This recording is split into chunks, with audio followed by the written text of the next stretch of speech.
from the city that never sleeps.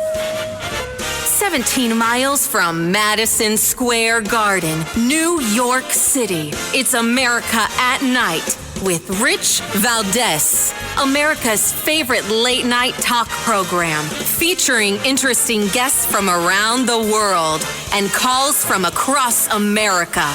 And now, here is your host, Rich Valdez.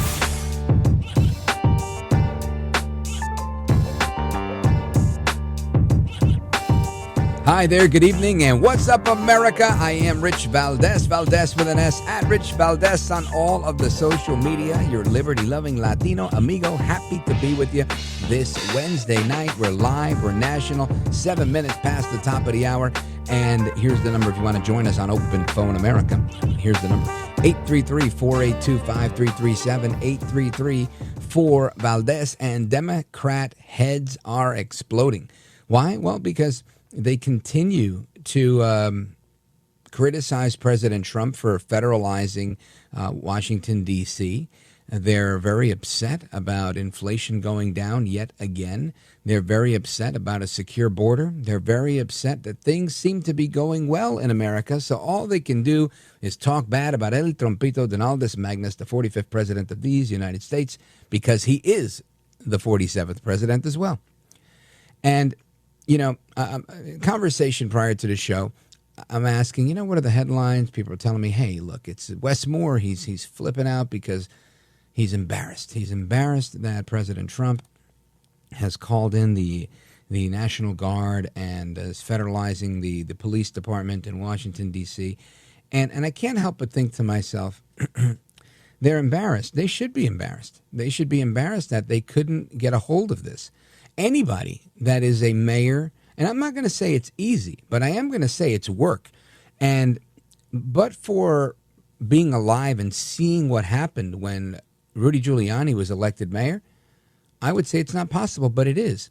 And let me tell you, it all starts with the police. When you want to take back your city, when you want it to be a clean, nice place where people are not urinating in the streets, where it's not an open season on crime, you've got to bring the police back into the fold.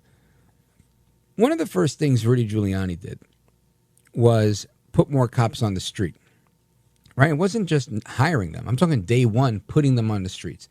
So you saw more sergeants on the street. Everybody who was in an office, everybody who was somewhere was now on the street.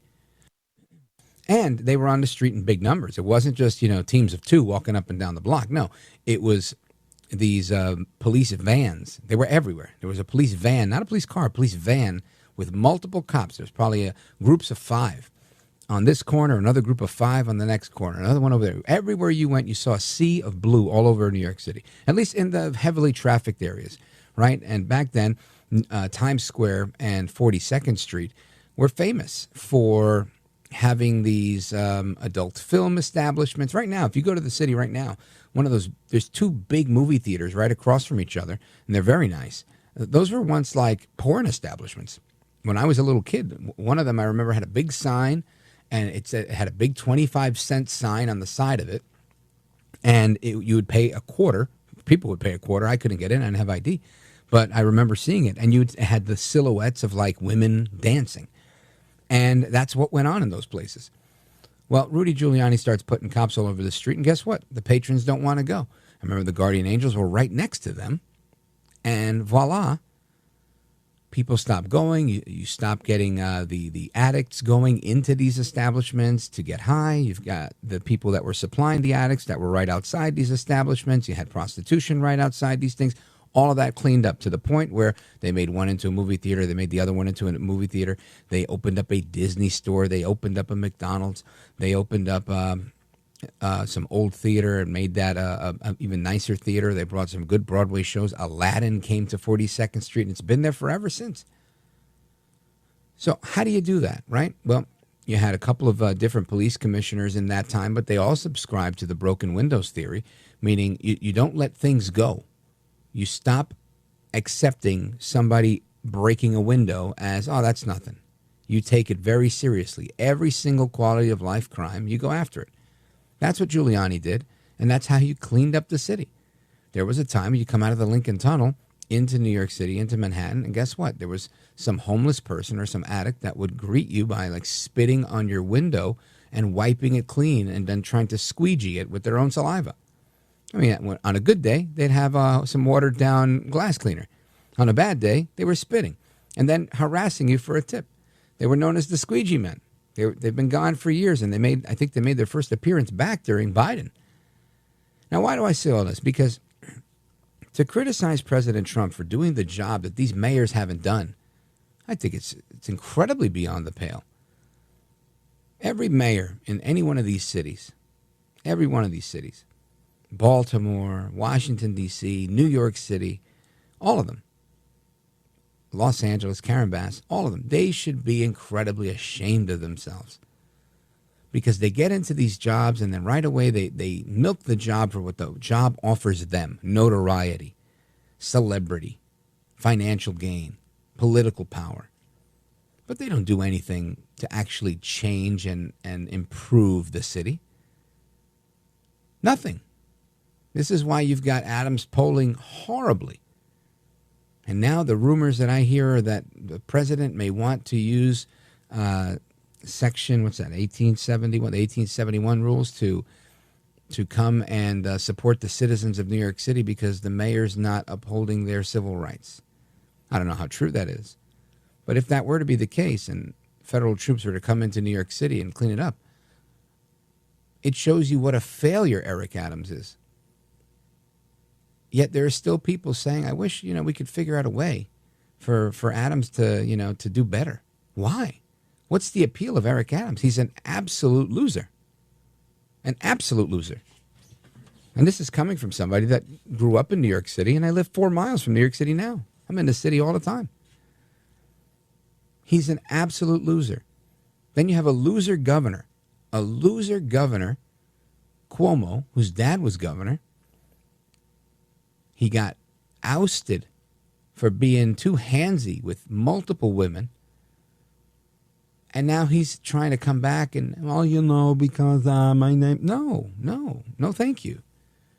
There's nothing. He couldn't do anything good for the state. We're going to come and allow him to ruin the city at the same time. I mean, the level of thinking here is horrible, right? There's no logic in any of this.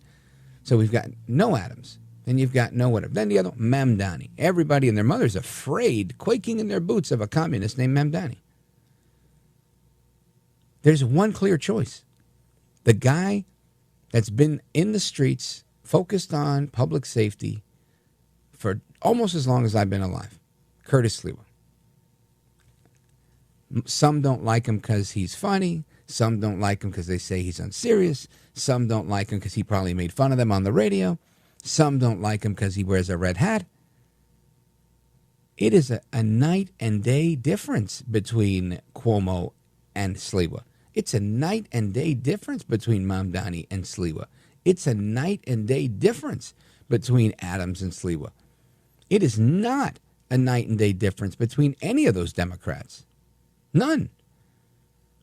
You name me one singular policy that's so distinct from one to the other. Eric Adams came in saying that he was not a fan of defund the police. He's done nothing to change anything. Nothing. The city is still down many, many cops. He brought in a police commissioner that was indicted and removed. He has another police commissioner there who's incredibly politically connected, an heiress to a billionaire fortune, who was the head of sanitation, and now she's the head of the police. And from what I understand, she's about to go and become the lieutenant governor, as rumor has it. Maybe that's true, maybe it's not. So all of that being said, why on earth would we put any amount of stock in Eric Adams? Why on earth would we put any amount of stock in any Democrat running for mayor? How anybody with a brain is not solidly behind Curtis Lee, but just because he's the one that had the courage. Not a single Republican ran against him. The last time around, 4 other Republicans ran against him. Nobody ran against Curtis. Why? Because the Republicans didn't want to run. So now everybody wants to criticize and try and figure out who should drop out so that we don't. No. You made your bed, you lie in it. I'm not going to sit here and jump into bed with Democrats because you're too lazy to run a candidate, because you're too lazy to get behind somebody who's the clear, obvious choice. Absolutely not. Anyway, I just wanted to put that out there. I also want to get into a few other things tonight. Because why? Well, because, we have to get into certain things here. Right? There's a late night national conversation. And if we're not having it, we're not having it. But we're going to have it. And straight ahead, we're going to get into a couple things. One of the things I want to get into tonight is something that I think is on a lot of people's minds. And it's what's going to happen in the Trump meeting with Vladimir Putin. I think a lot of people are wondering what's going on there. So I want to get some geopolitical analysis on that. I think there's also a lot of thought about democracy, right? People are always talking about democracy. Trump's the threat to democracy. And I say, we've been hearing about this for a long time, and I don't see any threat to democracy but for the people that are claiming that Trump is the threat. They themselves are the ones that threaten any semblance of democracy in our constitutional republic. So we're going to get into that and so much more when we come back. Don't go anywhere. This is America at Night with Rich Valdez.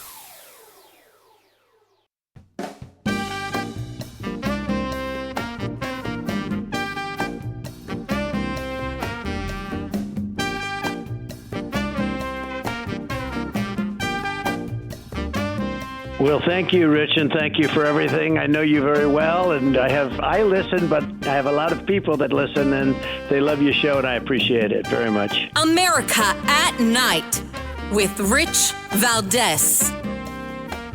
All right, amigos, welcome back, familia. We continue the conversation. And again, we left off talking about democracy, the threat to democracy, and how, usually the people claiming that threat are the ones that are actually threatening it.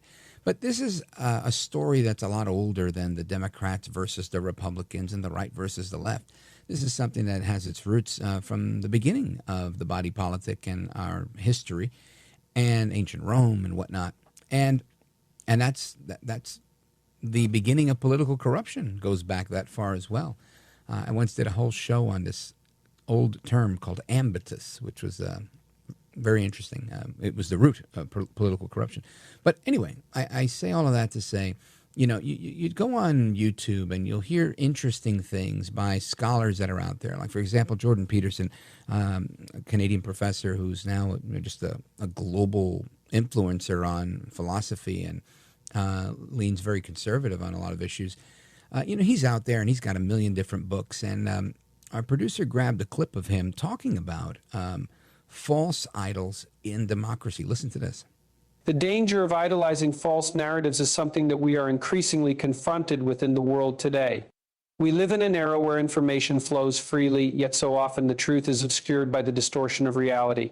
Everywhere we turn, there are narrative stories about who we should be, how we should think, what we should aspire to, and how we should behave.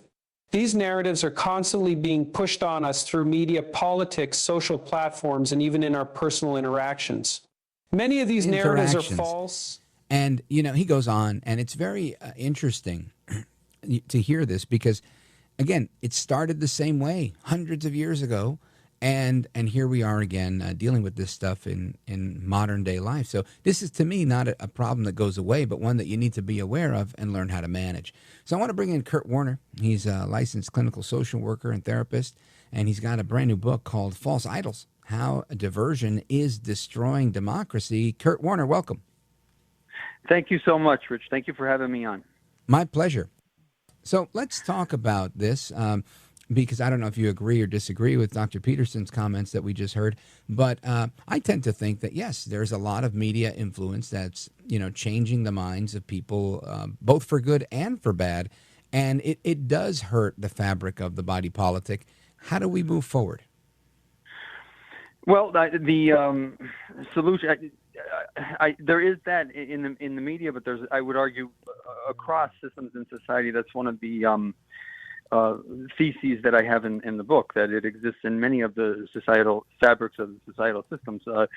the solution that I pose through both a sort of a fictional narrative in the book and also just through prose in the book is the concept of critical thinking. I think that's our greatest defense, to be able to analyze it's the lack of critical thinking, or that we're not doing it enough, or we're doing it too much.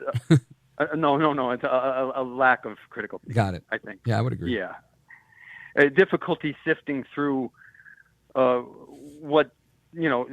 sifting through the information to find what's important and relevant and what should be discarded. What would you say is the prime example of that? As far as sifting, I would argue. I mean, I would say the single biggest one today in terms of sifting through is social media. The internet, since its inception, started as this wonderful thing. We used to, all have our web page that we built, had email, we could connect to each other, so on and so forth. That in 1960, the beginnings of the notion of the internet, by the time 1980 came around, it was something that was in many homes. And then after that, in the 1990s, and this I trace throughout the book, in the 1990s, after 1994 spam came, and there was different interests that were pulling us in different directions, we'll put it that way, which would be a false idol. And this is where that misinformation comes in. Do this and your life will be better. Do that and the false promises, the false idols, these notions came in, and it's that inception.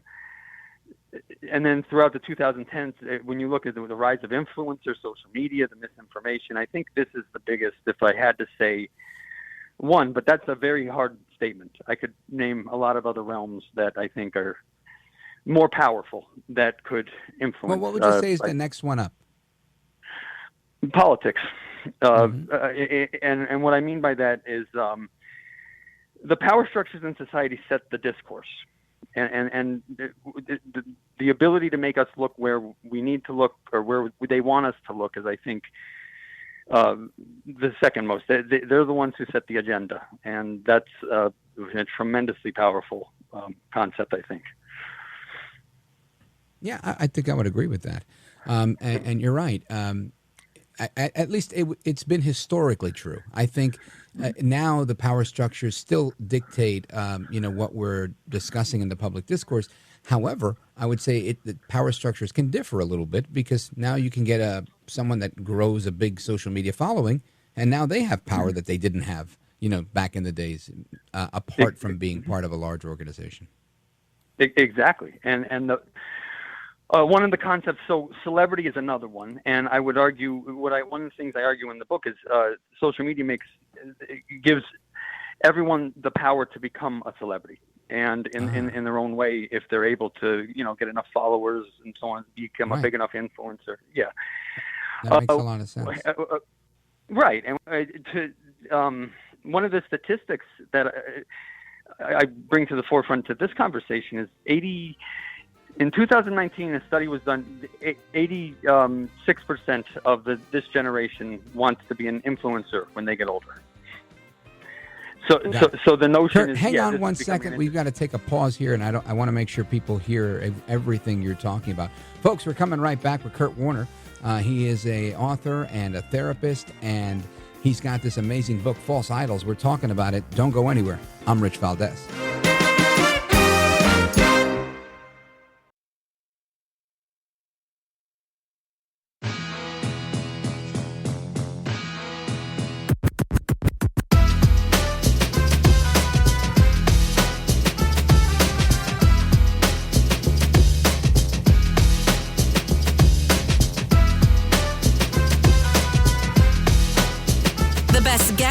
The best opinions. This is America at Night with Rich Valdez. All right, familia, welcome back. We continue our conversation on what's happening, right? What is happening with society? What's going on with the national discourse? And we're doing that with licensed clinical social worker and therapist Kurt Warner, who's the author of the new book, False Idols, How Diversion is Destroying Democracy. And part of what we mentioned was celebrity and politics and social media, the game changer that's allowed people to amass big followings in some cases and have the appeal that they could only have gotten in the past through the traditional mass media. So I want to continue down that road with the author of the book, Kurt Warner. Let's pick up where you left off. You were sharing a particular statistic with us. I was sharing that, yes, and thank you. I was sharing the statistic about influencers. In 2019, there was a study that suggested that, that said that 86% of the current generation, when wants as their vocation to be an influencer, 86%. And there's ramifications across all, economic and all, if everybody went into certainly that industry. But from what I'm trying to express in the book is if 86% are so consumed with social media and that notion, it becomes an opiate of sorts that keeps us not engaged in the greater societal civic duty that going all the way back to Juvenal in ancient Rome. He spoke about, so Rome, when he says bread and circuses, Rome gave out wheat to the people who were starving, just enough to keep them quiet and not revolting against the Senate and killing the Senate, and circuses were the Colosseum. They would give them games to make them quiet, as far as that goes, which we have our analogous version of that in sports today, which I would argue is not that different. But getting distracted by watching football or basketball or baseball rather than getting involved in what's really important in society. Many fans, and I'm a fan, but many fans know that far better than they know who the representative is. Right. 303. A statistic there: 302 hours a year. The average fan spends dedicated to it, which, if you quantify, is a remarkable amount of their time and energy. Wow. So it's these things all over society that tend to keep it so that we're not engaged in, the amelioration, and that's what Juvenal was of society, and that's what Juvenal was saying back then. So. Yeah. I guess he's the first satirist, right? As many would suggest. His satire lives all the way to today in that way, and it's, I think, just as true. And I think if you trace the course of history, you'll see, this notion coming up over and over. But in the information age, I think it's particularly dangerous, and to the concept of democracy, and I think that's playing out. So as people go through the book and you lay out, how democracy is being subverted by distraction, what you kind of alluded to it before, but I'd like you to dig into it a little bit more. Sure. What is part of the solution, the call to action that we as Americans can hold on to make sure we do more critical thinking and we take more action? Well, I mean, in terms of macro solutions, obviously we could change the systems to better fit us, and that seems a less realistic one given the amount of agreement that would take. And so then what I offer in the book in terms of a micro solution would be to critically think, to be able to think through it and find what you really. I'm a therapist, and as a therapist, I'm always searching for the person's values, because the values is the North Star that guides the person's life and desire and so on and so forth. And if I could find those core values, everything becomes a little bit, from a therapeutic standpoint, everything becomes a little bit easier to navigate, because I can find. I'm not sure that we as a society have that North Star. I don't think we're looking at the one we necessarily want, and that's not to say that I don't. Based on what I witness, I'm not sure that that collectively we have a North Star together. Is this because of? It sounds like you're saying we no longer are the virtuous people we once were. What do you surmise is the cause of that? Well, I do think we can be a very virtuous people. I think that the things that the influences that we have pull us away from being virtuous, and that's what I'm trying to ask us to look at, to see if that's what we really want, or is it what we're sort of being pushed to believe. I'll give another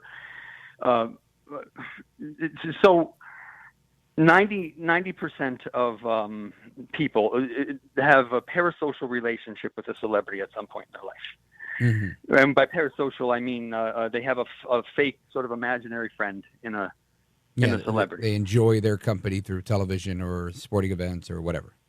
Yep, they think they get them. They think they know them, and on some level, and it's all not. It's kind of like me and Joe Biden, right? I feel like I know Joe Biden. I've never met him in my life. I think he's off his rocker. So I get it. I'm there. I'm one of the 90%. Okay, yeah, and 30% want to actually be that person. They don't want to be themselves. They want to be that person statistically. And what I'm saying, an abrogation of identity on that level, I think, robs us from who we are. I don't think people are necessarily not virtuous. I think that people are letting go of their responsibility to learn who they are and what they want, and just following what's dangled in front of them by these false idols, these systems in society. It's a very good point. Very good point that I think opens the door to a lot of conversation, right? Not just the ones you've mentioned, but so many more. If you don't know who you are and you're trying to be someone else, a whole world of hurt could come from that. A whole world of hurt. Yes, and I'm reminded, one of the quotes I put out in the book, I'm a big reader. I love literature, and Ralph Waldo Emerson said, imitation is suicide. And that's what I'm trying to, because the second we try to become someone, we in a way kill ourselves. Yeah, right. And you're losing yourself. Yeah. So what I'm calling for in terms of critical thinking is to getting to know, what the old Socrates statement, know thyself, know who you are, know thyself, and then cultivate your own values so you can choose which idols you want, which hopefully aren't false. Right. Yeah, no, it makes a lot of sense. Amigos, we're on with Kurt Warner. He's a licensed therapist and the author of False Idols, How Diversion is Destroying Democracy.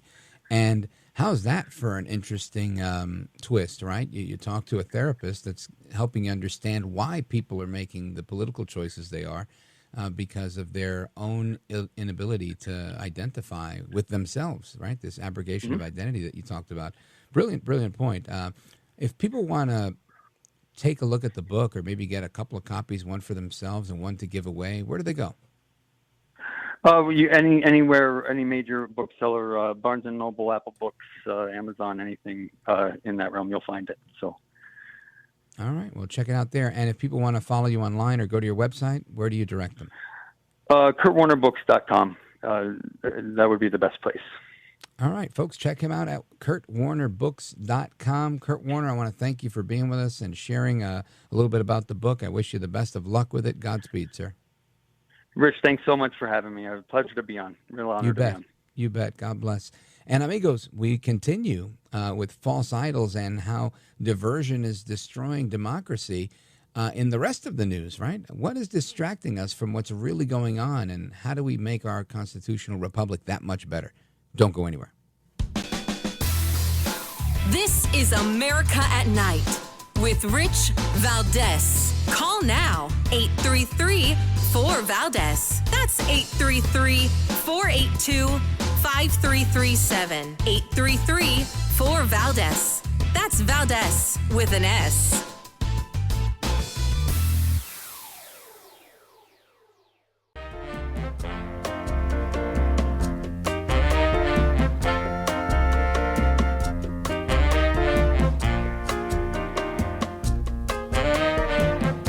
Call now, 833-4VALDEZ. That's 833-482-5337. 833-4VALDEZ. That's Valdez with an S. You mentioned congressional Democrats. You have not yet met with Democratic leadership, but there's a funding deadline at the end of September. Do you plan to meet with Leader Schumer and Leader Jeffries to discuss that situation? Well, I will, I guess, but it's almost a waste of time to meet because they never approve anything. If we want money to fight crime, if we want money to do only good things, just good things. And let's not even talk about controversial. They don't want to meet about anything. They really are. They're stuck. They don't know what to do. They have probably more, I would say more than half are sane, but they are led by insane people. And the kind of things that they're pushing are not something. We have a communist running for the mayor of New York, and I wish him well. I may have to deal with him. I mean, it's not even conceivable. It's not even conceivable that could happen, and maybe he won't win, but he won the primaries by quite a bit. You know, shockingly, he won the primaries. So, and you see some of the people supporting him that truly don't believe what he's espousing. So, I mean, we will meet, but nothing's going to come out of the meeting. That's President Trump. And again, speaking not from a position of negativity, he's speaking from a position of experience. Raise your hand if you remember when he sat down with Chuck and Nancy, right? He sat down with Leader Schumer back then, Majority Leader Schumer, and Speaker of the House, Nancy Pelosi. Now they're in minority leadership positions. Right now it's minority leader and minority leader, right? They're both minority leader in each of their respective houses of Congress. But interesting that he knows what he's walking into. Last time I think he went in there genuinely trying to, and then he said, all right, that's it, it's over. Now he knows that it's a waste of time. He's telegraphing to the American people, I'm going to give them a chance. I don't have an expectation that they're going to do anything flexible, that they're not I know that they're not looking to end crime. And I think this is a good strategy that the president's using, because while we just finished talking about distractions, this is how Democrats are able to pull off what they pull off, by distracting people. And I'm going to be fair, probably to my own detriment, and say that some people get used to the status quo, right? So therefore, you've got these mayors that I was just criticizing in multiple areas, right? And during my opening just a few segments ago, that they should be ashamed of themselves. For example, I'm not running for mayor of Baltimore. I'm not running for mayor of New York City. I'm not running for mayor of Washington, D.C. But if I were, I would be damn sure that I'm going to solve a problem for the people that live there. Otherwise, it makes no sense for me to run. I'm not going to run for my own benefit. I'm not going to run saying, listen, I'm running for mayor because I want a security detail. I'm running for mayor because I want to be mayor of the city of New York so that I can get that national recognition that comes with that. I want to be able to raise money nationally. I want to start to develop some international contacts because maybe I want to run for president someday or United States Senate. And becoming mayor is a great platform for that. That's a self-serving politician's angle. That doesn't do anything for the moms, dads, kids, working professionals, unemployed, homeless, addicts, healthy people, you name it, anybody in New York. New Yorkers are in trouble right now. Right? You've got rich people that are leaving the state, and guess what? If rich people leave the state, that means that money's going to go with them. That's a big deal if you're a New Yorker, because somebody's going to pay for something around there. And if the guys that have the money and can afford to pay for stuff are gone, and they're going and spending their money in saving their money and whatever they choose to spend in Florida, then who's losing here? New Yorkers. So I totally get it. And when President Trump gets into this whole thing and says, look, I wish this guy, this communist that's running for New York City mayor, well, yeah, listen, I wish him well too. I want him to one day unhit his head, right? Because it seems like Zoran Mandami has hit his head. He's a madman. The things that come out of his mouth, the things he's talking about, just today, right? Let me see. Where's this audio clip? That we need to maintain New York City being a sanctuary city, right? This is insanity. Check this out. We are fighting to keep this city a sanctuary city. We will continue to uphold that status and ensure that we do not allow ICE agents entry into New York City properties unless they can provide a judicial warrant signed by a judge. We will not be accomplices in the attempt to fulfill Donald Trump's promise to create the largest deportation machine this country has ever seen. Zoran Mandami, again, just totally madman, right? A total madman here, focused on things that will hurt the city, things that will hurt America. Now, I get it, and this is what we were just talking about with our guest. This is the back and forth that we go into where people are like, but you're going after people. Yeah. During this last week, I've spent more time at my local mechanic than I ought to. And they didn't have the part for my kid's car, and I had to go back. And in one of those visits, I met another woman. This woman, very nice, very charming woman. She told me her husband arranges old slave hymns and performs them to like modern day jazz beats and whatnot. And I appreciate the cultural aspect, the historical aspect of all of that. You know, not something that I know intimately well, but we had a good conversation about it. And you know, he tells her, oh, he does a radio show, and she's like, oh, I don't do much radio, but I listen to a podcast. I listen to the Daily on the New York Times, and she was telling, she said, oh, you got to hear today's how bad it is about what's going on with immigration and this and that, and you know, and I gave her a few of my perspectives in the most gentle way I could, because I know that, you know, I've done this enough times to know that if there's certain things you say, you're just going to turn people off. They're going to look at you and say, oh, you're one of them. And then they're just going to walk away, and they won't even have a conversation. So I didn't sugarcoat anything. I just said, you know, what I've learned in some of these instances is that many of the people coming here that were coming, you know, oh, she was harping about separation of families. And I said, well, you know, what I've found doing my show is I've interviewed people that had proof that these families weren't families. In fact, they were traffickers and smugglers that were bringing kids in. And these kids weren't famished and exhausted from the trip. They were drugged so that they couldn't talk to anybody at the border. And, you know, that's a very different story than the media might tell, but that's the reality of what's happening. And she was taken aback and said, I think you should listen to that daily. And I said, I'll check it out. And I haven't checked it out. And I told her, you know, we'll talk more. But it was just so interesting to see people are stuck in their own perspective. And I know that can happen to me, too.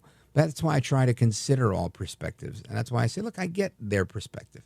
Because you got to take into account people's perspective so that you can negotiate and communicate effectively. So anyway, I say that to say there is massive distraction out there that uses emotion to get us off of the mark. And we have to stop that. We have to stop focusing on what's entertaining. Stop not focusing on what really matters. More after this. This is America at Night with Rich Valdez.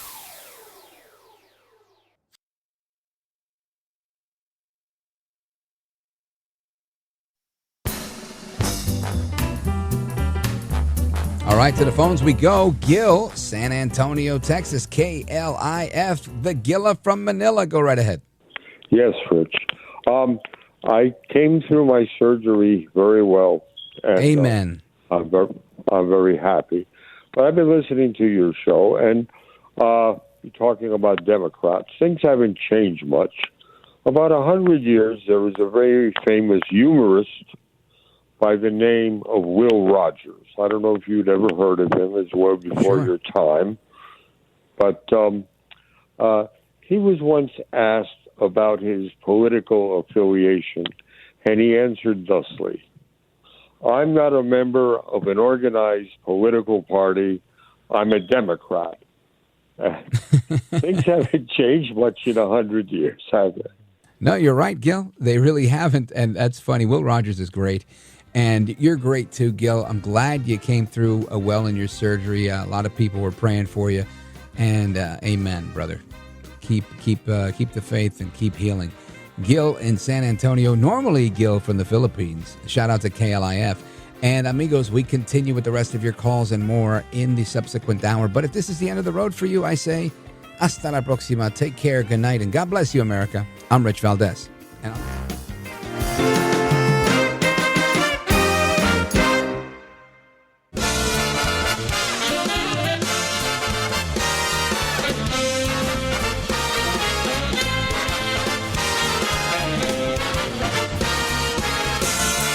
Live from the city that never sleeps.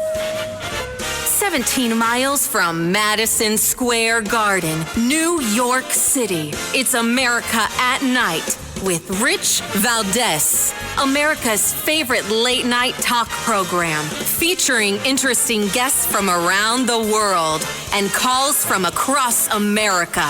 And now, here is your host, Rich Valdez.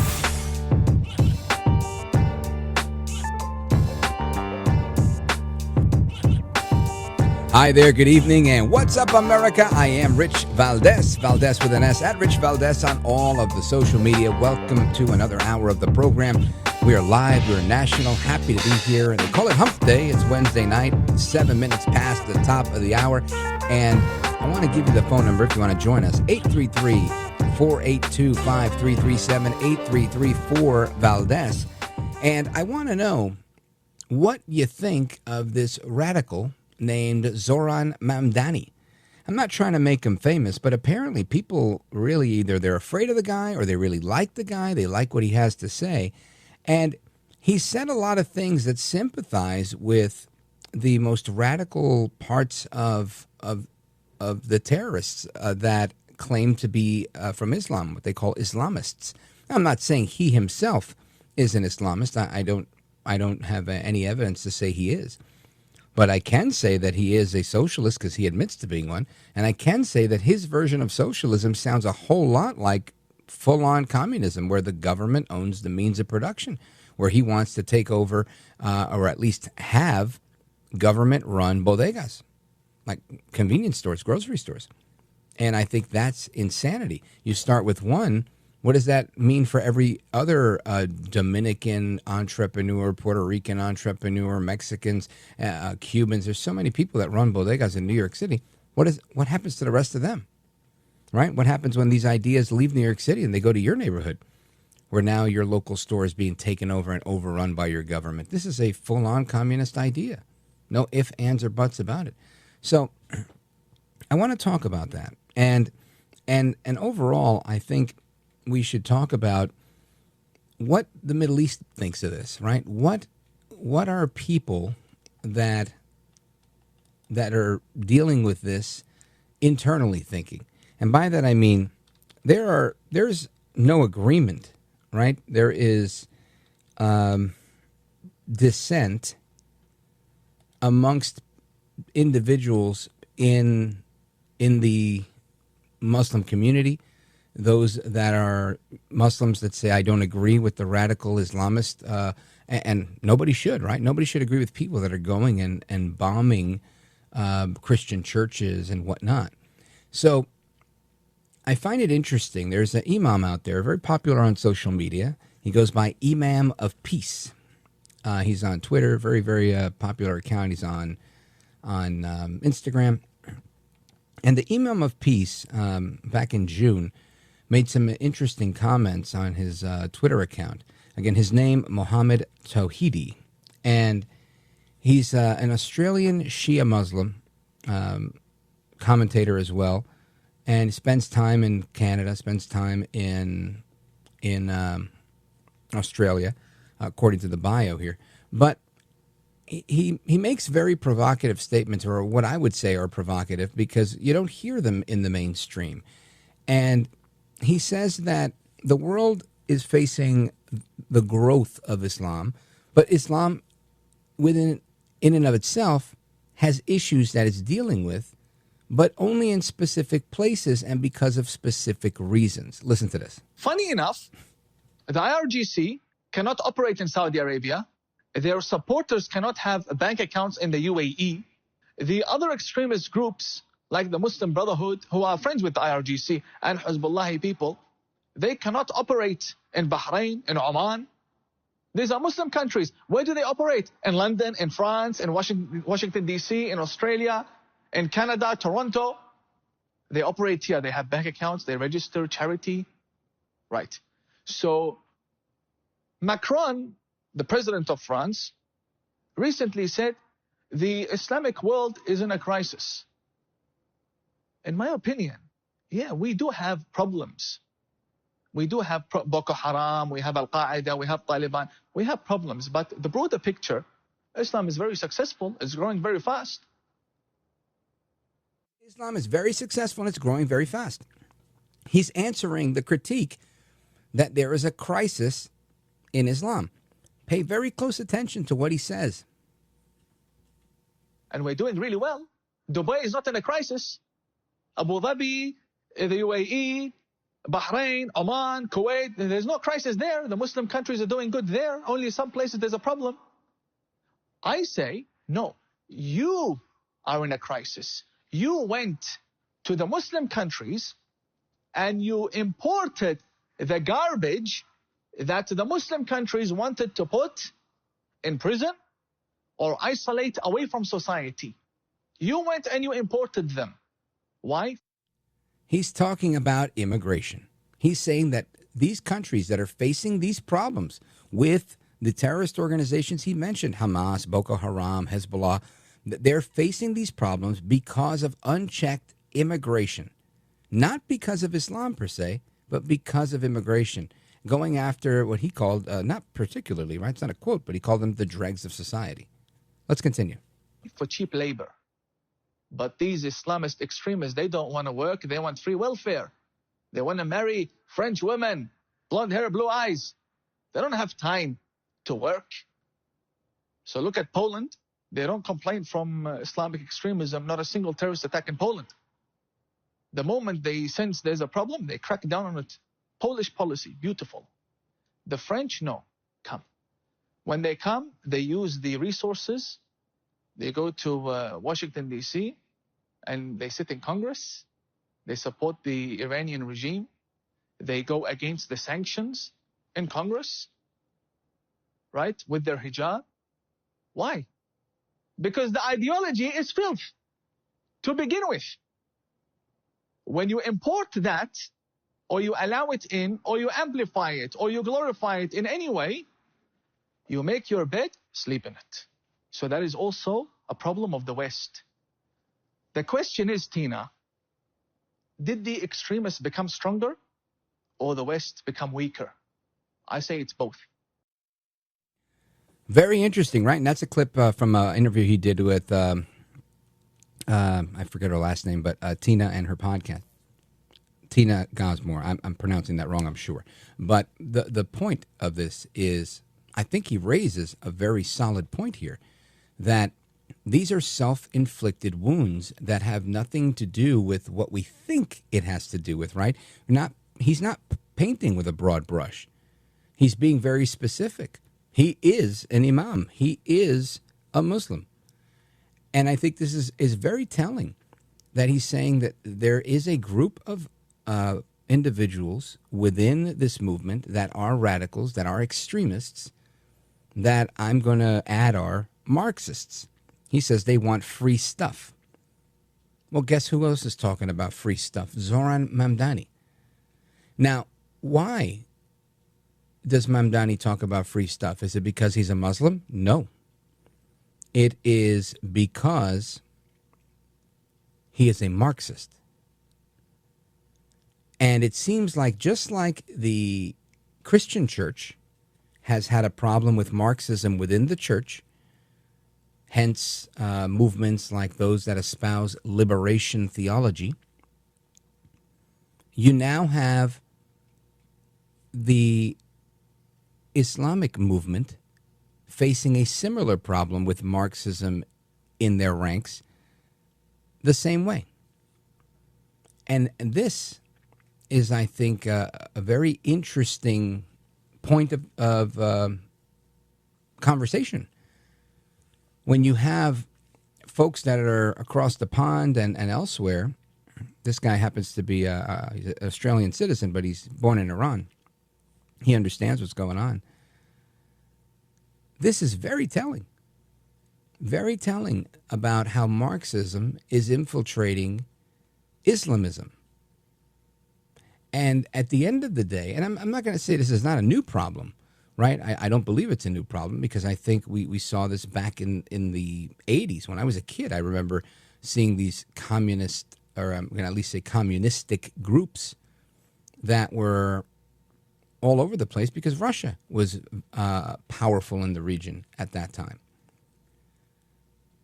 So what do we do? Well, I think it's exactly what we talked about with Kurt Warner, which is people need to think critically. People need to understand what is going on. So while Mamdani may not be a radical Islamist, he sure does sympathize with them. And this is incredibly important, right? And there's an article from about a month ago in the Wall Street Journal that points out that he himself is more of an opportunist than anything. And I agree with that. I do agree with that. And again, I don't care what his faith is. I care what he's going to do to New York City.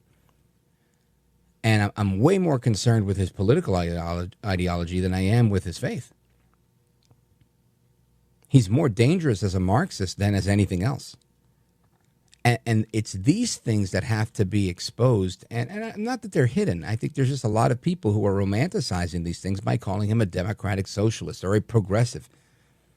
There's nothing progressive about it, other than the fact that they've hijacked this term to move forward their movement.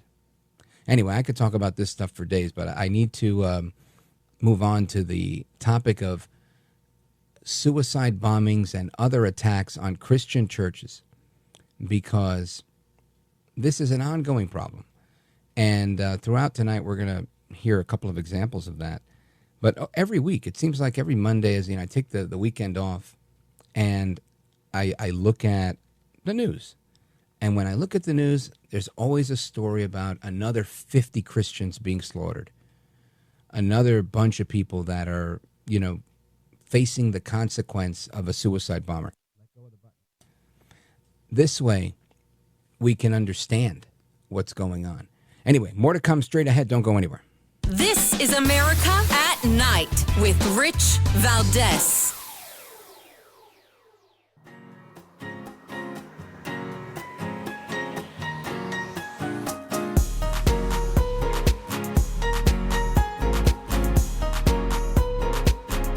By the way, your ratings are up. Congratulations, Thank you, somebody. It's always nice to check. I like to see, even if they're friends, I like to see how are they doing. Are people listening, right?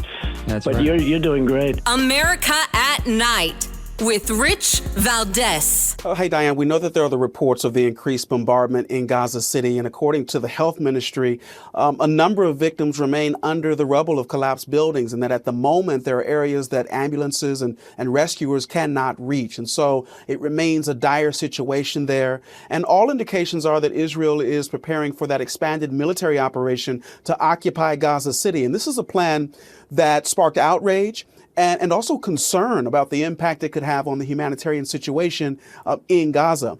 And as you noted earlier, more people have died while trying to get aid, while others have passed away from malnutrition. And there's also, Diane, been new condemnation over the deaths of 6 journalists after an Israeli airstrike. Well-known correspondent from Al Jazeera, Anas al-Sharif, was among those killed. Israel claimed that he was a Hamas terrorist. The Al Jazeera network vehemently denying those allegations. And Diane, the United Nations has condemned what happened, calling it a violation of international law. That's a report from ABC News. Marcus Moore reporting there. And he was very generous in his reporting. I think there's a lot of reason to believe there's a lot of interesting things happening in Gaza, because we've seen UNRWA, the UN organization that was supposed to be helping. We found out that half of them were Hamas operatives. So it's not anything new for Hamas to infiltrate these organizations and for people to pretend to be journalists or people to pretend to be anything just in order to get their way while they're in Hamas. And this is particularly what makes it so difficult to fight this enemy in Gaza. But don't take my word for it. We've got people that are on the ground there that are about to share a little bit of their experience with this. And we're going to do that right now. Joining us now is Ken Isaacs, Vice President of Programs at Samaritan's Purse. And he's the author of the book, Running to the Fire, Helping in Jesus' Name. Ken, talk to us about what's going on in your recent trip to Gaza. Well, first, I just want to thank you for having me on, Rich. My pleasure.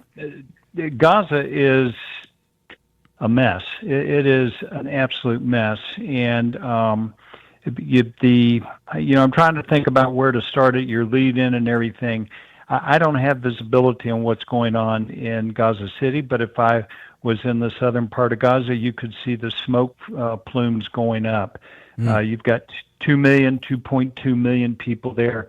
I think that it's always healthy to be skeptical of what the Hamas Ministry of Health tells you. I was surprised to hear on the lead-in that they acknowledged they hadn't dug the bodies out yet to know the death count, because many times before there's an attack, and within minutes they say 28 people were killed or 132 people were killed, and it takes time to go through that.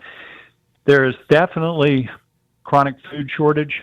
I was at food distributions there, participating in them. I could see that there was a thinning population.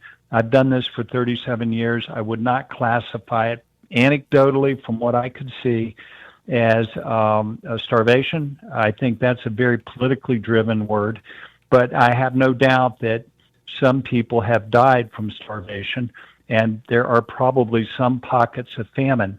So it's a tough situation. It's hard to get things in. There's a lot of tussle going on at the border areas, not only about getting supplies into the country. That's pretty well open. But when I was there, I was able to see that more than 900 truckloads of food and supplies were on the ground inside of Gaza. And the UN wasn't, for whatever reason, that wasn't moving forward. I think that's somewhat corrected now. But the people are desperate. The food distributions and they're not pretty. They don't look the way you want them to look. They don't feel the way. There is barbed wire. There's people with guns. There's security around it.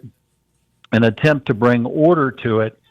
And when they put the food down and then they open the lanes for the people to come in, you're probably looking at 10, 12,000 people are surging in at one time.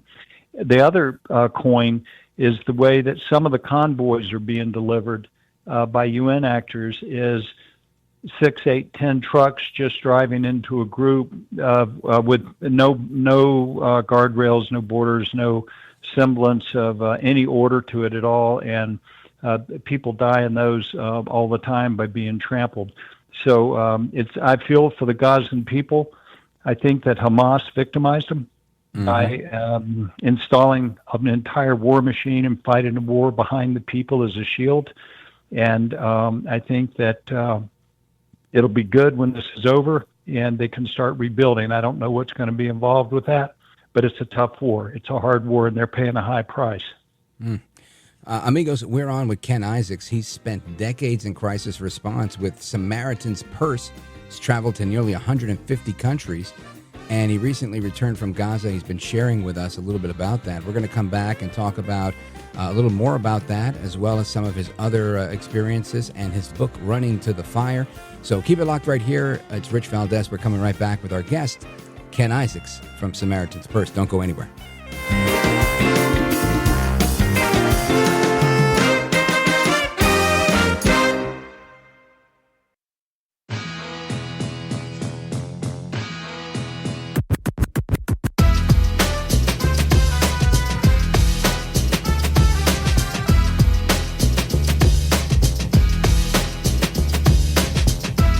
Thanks for what you do. You have so many people. You ask the questions that if a viewer had a microphone, they would ask that question, and you seem to always ask it right at the right time. So God bless you, my friend. America at Night with Rich Valdez.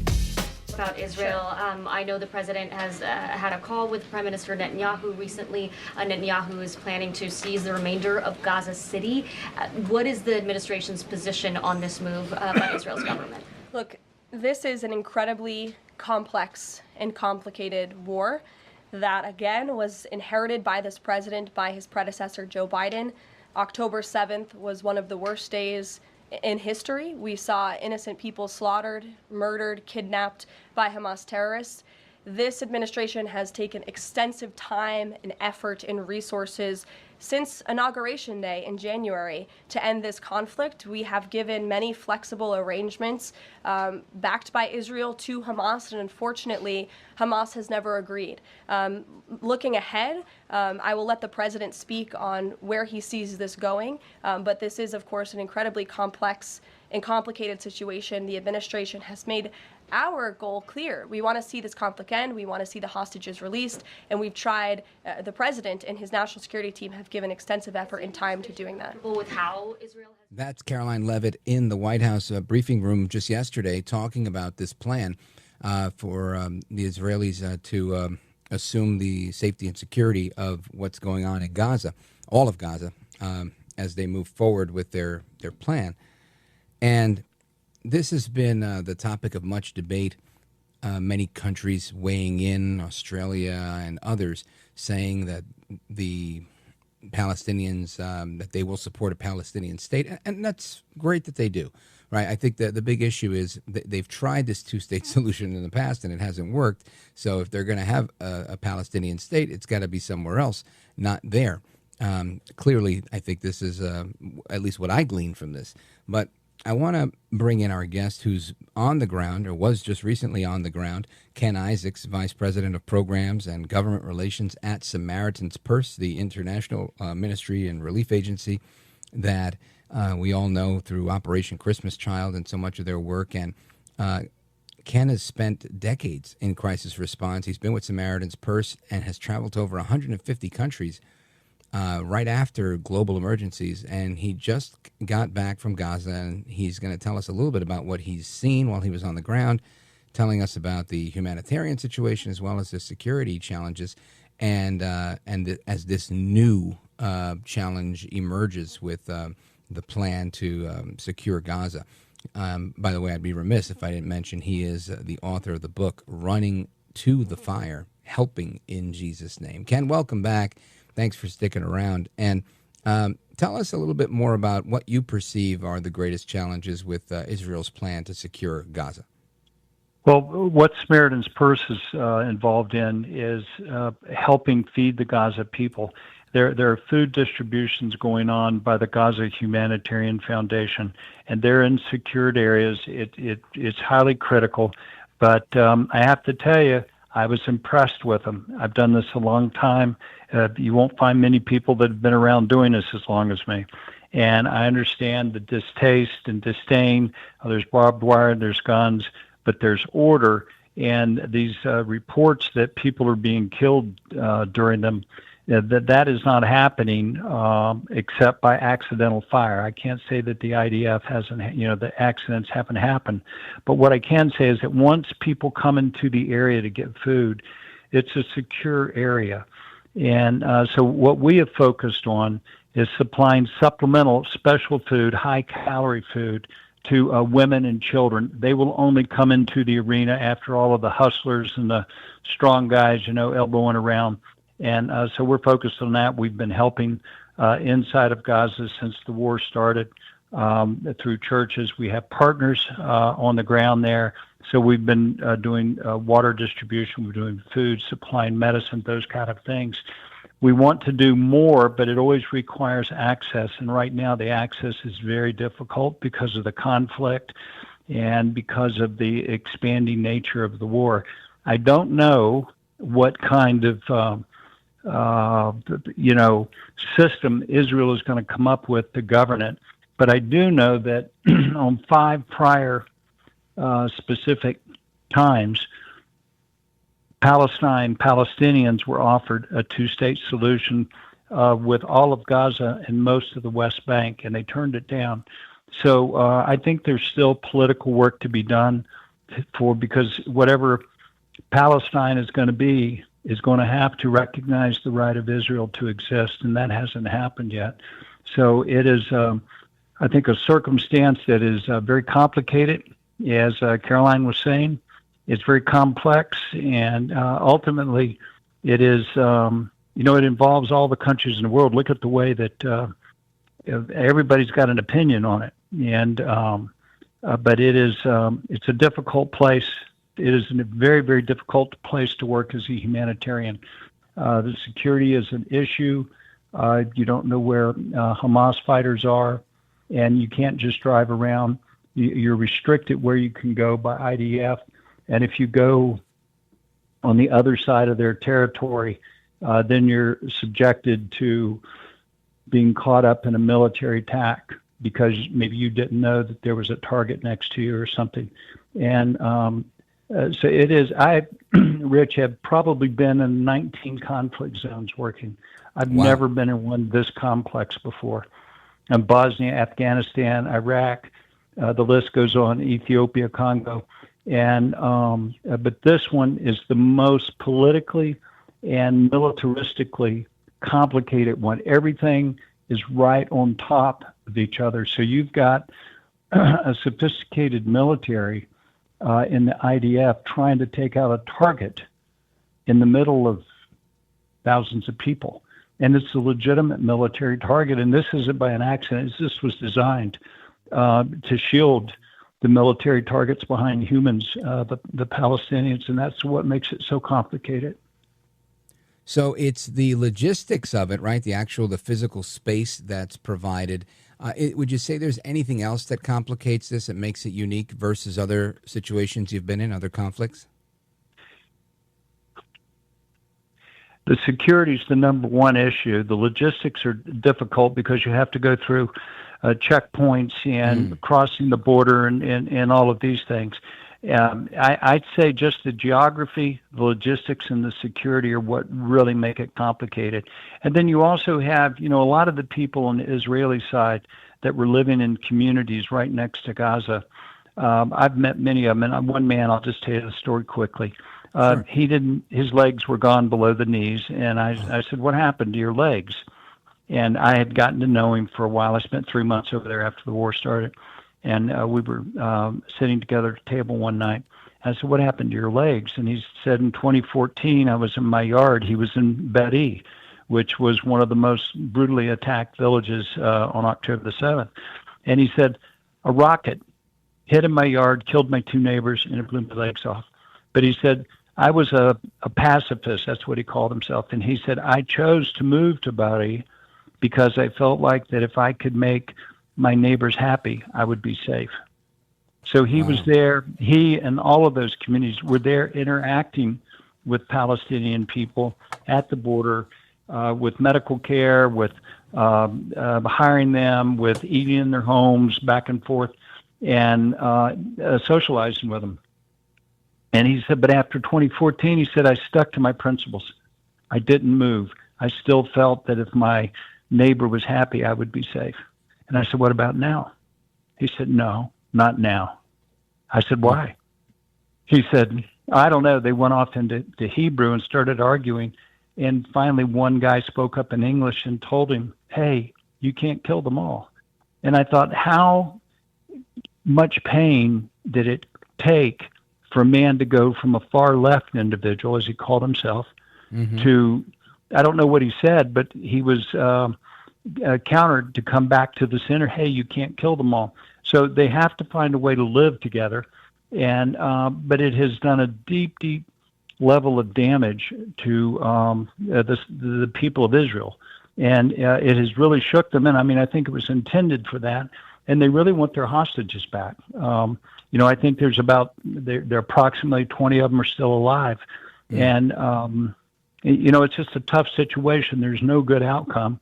I don't feel like that, I don't want to get so much in the politics, but I don't think that Hamas is interested in letting those people go. That's what I think. Yeah. When I read the tea leaves, I see it the same way, Ken.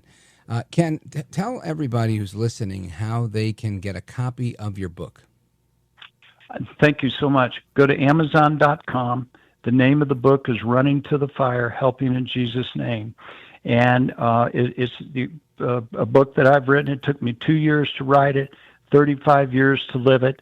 And it tells sort of how I prayed about being called to the world, how God used that, and many of the adventures and the adventures is a good word for it that I've had all around the globe. You mentioned Operation Christmas Child. I tell the story in there of how that actually started in 1993 in Bosnia. Well, Ken, let me ask you this. Would you stick around for a couple of minutes and maybe share a couple of one of those stories with us on the other side of the break? Sure, I'd be glad to. All right, then stick around. Amigos, we're coming right back with our guest. He is the Vice President of Programs at Samaritan's Purse, Ken Isaacs. Coming right back. This is America at Night with Rich Valdez. Call now, 833-4-VALDEZ. That's 833-482-5337. 833-4-VALDEZ. That's Valdez with an S.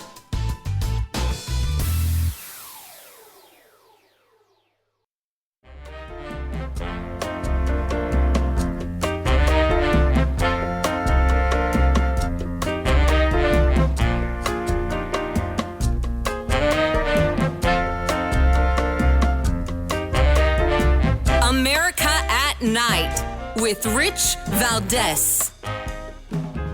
All right, amigos, welcome back. We continue with our guest, Ken Isaacs from Samaritan's Purse, and his book, Running to the Fire, Helping in Jesus' Name. Ken, tell us about the book. What inspired you to write it?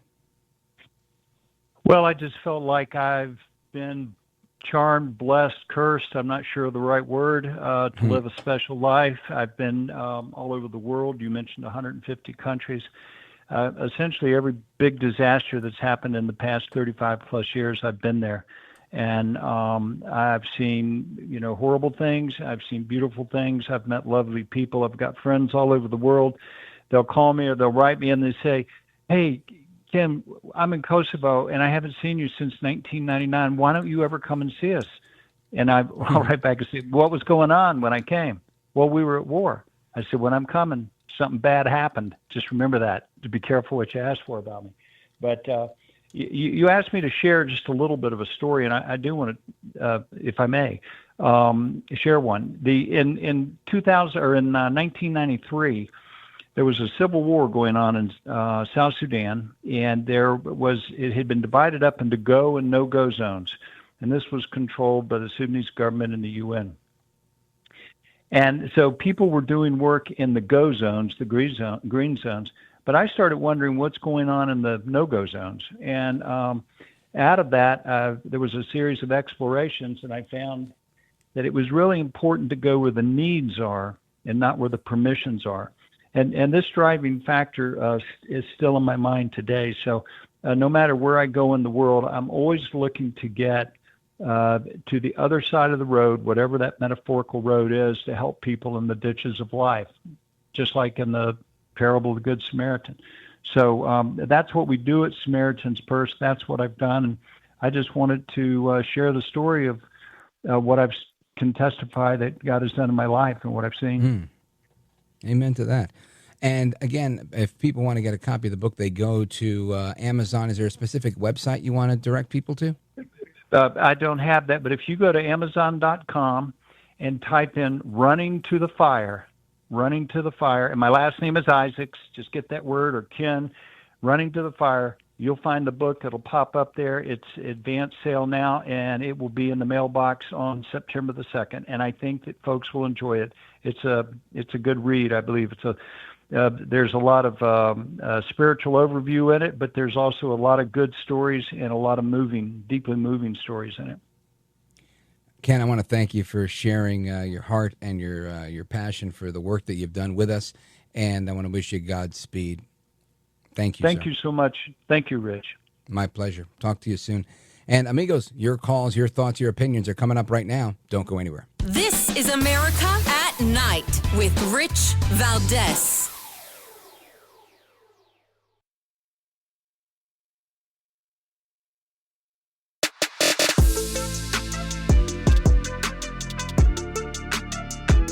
America at Night with Rich Valdez. All right, amigos, welcome back. And I want to just share, I want to give a thank you to Chris Ruddy, the CEO of Newsmax TV. I was invited to go on this mission to Israel this whole week. The 10th through the 15th. This was originally scheduled in June, and I agreed to go and cleared my schedule and was ready to go.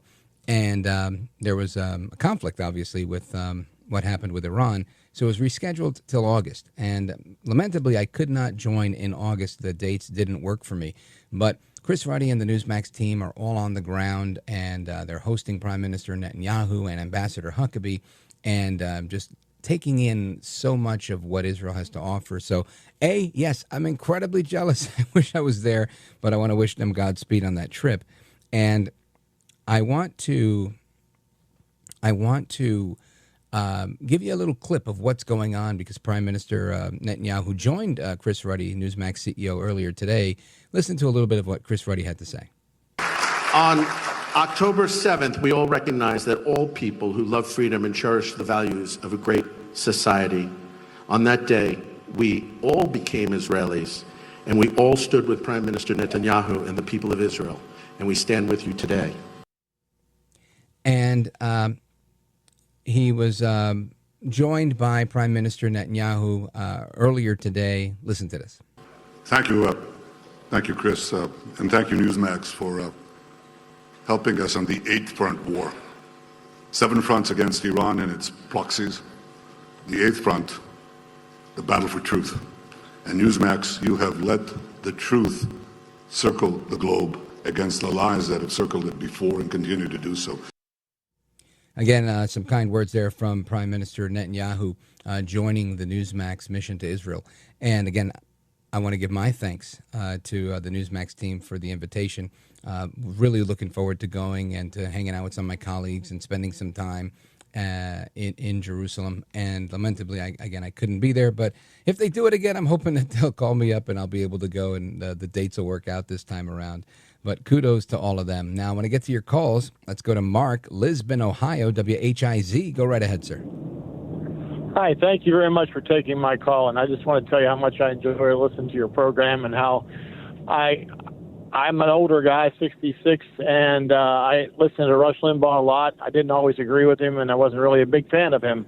But one of the things that I remember him saying was psychobabble. He used that word pretty often. Yeah. And I was listening to a caller, and I think you threw me a curve. You switched speakers in the middle of something here, and I lost track. But you had the gentleman on from Samaritan's Purse, and before that, you had another gentleman on. Is that correct? Yes. Yeah, that was Kurt Warner. Okay, he was talking I got about confused there. So I'm democracy. talking about the first gentleman. And Yes. he had a lot of good points. But in general, about 6 months ago, I called you after Trump made some disparaging remark about Zelensky. And I voted for Trump. I'm really excited about the summit coming up on Friday. Yeah. I think this is going to be a defining moment in his presidency. I think it's either going to be his Waterloo or he's going to be Saint Trump. And I think he's got the tools to make it happen, and I pray that he does. So kudos for that. I'm glad you are bringing that up, and I enjoy your program. But back to my 6 months ago call to you, I made a disparaging remark about divorce. And you said, well, I'm divorced. And you know, I thought about that after I called, and it's been gnawing at me ever since then. And so, by the way, is my father. My father was divorced. He's deceased now. But Yeah. so I don't hold any ill will against anybody's divorce. Having said that, yeah. the one person you're talking about talked about our idols. I think we've normalized too many things in our society. Yeah. One being I'm sorry, Mark. homosexuality. I'm out of And time. I If know you I'm could hang running out out, we'll make your point on the other side. Amigos, the music means we've got to go, but we're coming back. Of course, if you don't carry the third hour of the show, shame on you. If not, I'll be right back. I'm Rich Valdez.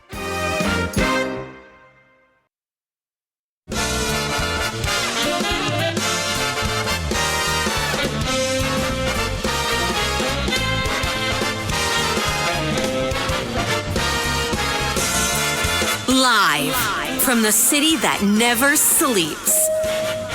17 miles from Madison Square Garden, New York City. It's America at Night with Rich Valdez, America's favorite late night talk program, featuring interesting guests from around the world and calls from across America.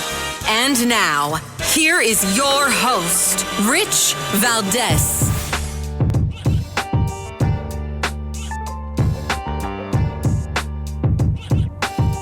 Hi there, good evening, and what's up, America? I am Rich Valdez, Valdez with an S, at Rich Valdez on all of the social media, back for another hour. Thanks for sticking with us, and the phone number, if you want to join us at the Open Phone America hotline, it's 7 minutes past the top of the hour. The phone number is 833-482-5337, 833-4-Valdez. And today, President Trump was doing a whole lot of talking about a whole lot of things. In particular, what we can expect in the days to come with his meeting with Vladimir Putin, as well as Democrats fighting him tooth and nail on the federalization of Washington, D.C. And I think he brings up a really solid point, and that is the push against making D.C. safer is something that I think everybody should get behind. Yet it seems like many Democrats don't agree with that. They're figuring a way to politicize it so that they can somehow gain political power from all of this. I want you to listen to cut number 7. President Trump, he's at the Kennedy Center earlier today, talking about a lot of things. And one of those things, actually, let's listen to cut number 6 first, because I think in cut number 6, he really explains what's going on. Check this out. The Democrats are afraid to do anything because they don't want to be criticized. But fighting crime is a good thing. We have to explain. We're going to fight crime. That's a good thing. Already they're saying, he's a dictator. The place is going to hell, and we've got to stop it. So instead of saying he's a dictator, they should say, we're going to join him and make Washington safe. But they say, he's a dictator. And then they end up getting mugged, and but the stats are very bad. But we're going to, I think we'll actually get Democrat support. I really believe they can't do this one too. And the support he's hoping to get, I hope he does get it, doesn't seem like it's coming quick enough. Here's number 7 regarding the mayor of Washington, D.C. Listen to this. How do you feel about Mayor Bowser's level of cooperation and her choosing to advocate for D.C. statehood right now? And well, the statehood, let me do that one first. Statehood is ridiculous. We want to straighten the place out. Statehood's ridiculous. It's unacceptable. It's the Democrats want it because the Democrats have, about 95% in this little area. Even I didn't get it very much. They want that. They want to pick up 2 senators, and it's not going to happen. It's not going to happen. And that's the least of the reasons why, by the way, but that's one of the reasons why. What we want to do is make Washington, D.C. the greatest, most beautiful, safest capital anywhere in the world, and that's going to happen. So President Trump making it clear that this is about making the place safe, right? And I understand this, again, just based on looking at how Trump does what he does. You make D.C. safer, and then all of a sudden, guess what? People want to be there. People all of a sudden say, yeah, you know what? I do want to buy a building there. Yep, I do want to build a project there. Yep, I would like to build a new condo that's a half hour or 15 minutes outside of downtown D.C. there. And that's how you spur investment when things are good. Nobody's doing that in New York City right now. Nobody wants to build, and you're talking to a guy who helped build the New York City skyline. Trump knows what he's talking about. And it kills me that because people don't like his haircut or his accent or whatever it is, right? They sit here and they try to write him off like he doesn't know what he's talking about. I mean, Trump's made and lost a whole lot more money than most of us. And you can sit there and criticize him and say, oh, if that's the metric, well, what is then? I mean, the guy's a builder. He builds and he earns. I think he's a pretty good strategist overall. When you look at how he's done with the government, given the unique opportunity he's had to serve as president twice with a 4-year break in between, where he did nothing but fight the deep state, including an assassination attempt or 2. Remarkable to me that people don't give credit to where it's due and pay attention to what's going on, even when it's going on right in front of them. And I think that's part of the issue, right? This is why people...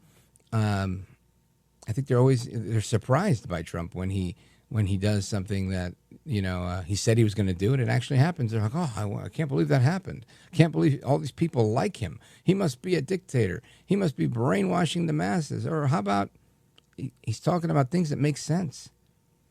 Unless you're lobbying the gangs, unless you're lobbying the people that are doing the carjacking, unless you're lobbying the youth that's on the streets just, getting wild with everybody, unless you're advocating for them, you should be advocating for peace, irrespective of your politics. I don't care if you like Bernie Sanders, Donald Trump, or Kamala Harris. I think everybody wants to walk home without having to think that they're going to get robbed, that their car's going to be okay on the street outside, that their kids can go back and forth to school or to the park and be unmolested by criminality. I think that's a safe thing. And honestly, I'll say, who cares if it's a political thing? Right? Really. At some point, we have to say, okay, he's grandstanding. He doesn't care if you live or die. He just wants to say that he cleaned things up to puff up his own ego. So what? What do I care? If I'm getting mugged and somebody's pounding me in the face and some big guy comes by and he wants to look good in front of his girlfriend and he wants to, hold on, baby, let me go over here and flex these muscles. Okay, let the big guy come and flex his muscles and rescue me. I don't care. I want his girlfriend to say that guy's a hero. I'm going to tell him, dude, you're a hero. It doesn't matter to me, one's motivation.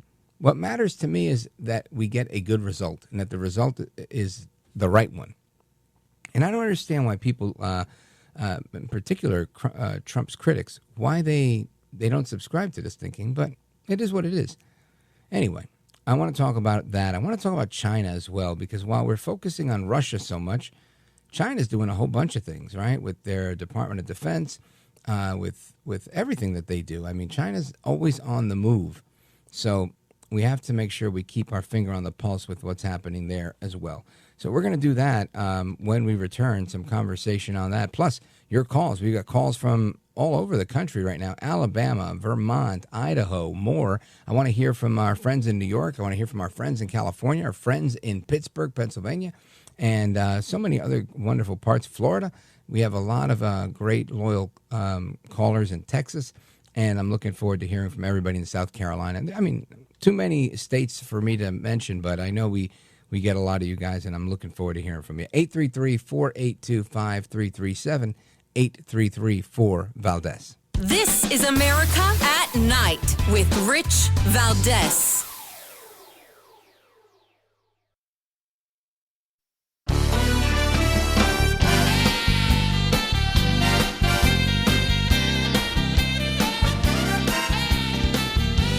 I want to say thank you for what you do. You people speak the truth. America at Night with Rich Valdez. All right, amigos, welcome back. We continue our conversation tonight. We're live and national. Of course, your phone calls are coming up.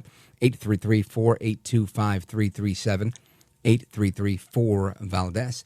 And I want to talk about China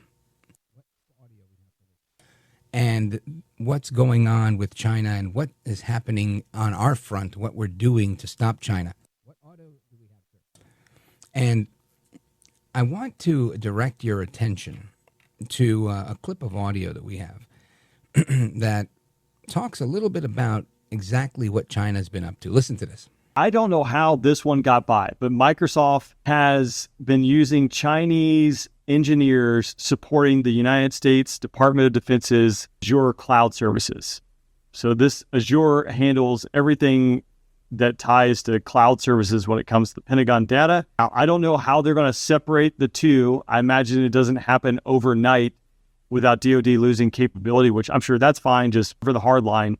But if you use Microsoft, obviously they're still going to be using engineers in China. Engineers in China. And of course, this is just the beginning of so much that happens with China and how they are able to finagle their way into everything. It's part of their unrestricted warfare against America. And I think also part of our unhealthy dependence on a lot of what China offers. So I want to get to the bottom of that to get a different perspective on it from Paul Steidler. Paul Steidler, Senior Fellow at Lexington Institute. And he's with us now. Paul Steidler, welcome. It's great to be back with you, Rich, and great to be back with your listeners. Amen to that, brother. And I know you keep your ear to the ground and your finger on the pulse of what's happening with China. Talk to us about the Microsoft scheme. Yeah, so this is something that is very absurd and very hard to believe. The Pentagon has a lot of computing needs, and about 10 years ago, they started doing cloud computing work, and the bidding on that was won by Microsoft. Microsoft, over that 10-year period of time, has been using engineers in China to put together key information that's going to go up on the cloud for the Pentagon. The information is actually entered into a computer by an American called a digital escort, but all the back-end work on it is done by engineers in China. These are not Chinese engineers over here in the U.S. on student visas or something. These are people in Beijing and other places in China who, by the way, have to respond to any government requests about what they're doing. The digital escorts for Microsoft were people who had security clearances, and many of them had very low computer skills. So they are inputting information and getting information at the direction of the much more sophisticated Chinese engineers here. And what has been good news in this is that on July 15th, the news organization ProPublica broke this story. Senator Tom Cotton, a veteran and a patriot, and the chairman of the Senate Intelligence Committee demanded that it immediately end. Defense Secretary Hegseth agreed with him within hours, and they had a Twitter exchange there. And then later that day, Microsoft agreed to end having engineers in China do this work. But in many respects, the damage has already been done. And what's really necessary here, Rich, is that there be an audit to find out what information China got.